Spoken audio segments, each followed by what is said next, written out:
iyo guddiga doorashooyin madaxbanaan oo ugu horeeyo saaxiibkeena marna walaalkeena maxamed cumar cido maasha allah aada ayay idin soo dhaweynaya sida maamuska iyo sharafkaba aan noogu sharafta inaan kasoo qayb galno kulanka shahaado bixinta alxamdulilah haddaan anaga nahay xisbiga midnimada ummadda soomaaliyeed waxaan ku dadaaleynaa sidii aan ku dhowri lahayn qawaaniinta iyo sharciga kutubsan waddankeena. midda labaad waxaan jeclaan lahay inaan ka gudubno nidaamka qabiliga ah ama beelaha aan u gudubno nidaamka dimuqraadi ah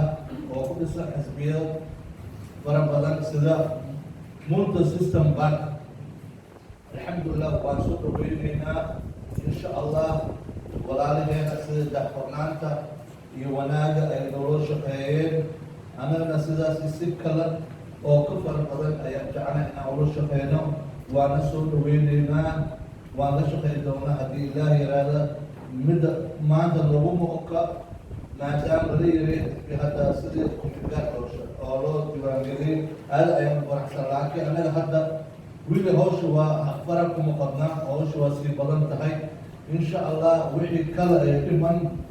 oo u muhiimsan diiwaangelinta oo shahaadada rasmiga ah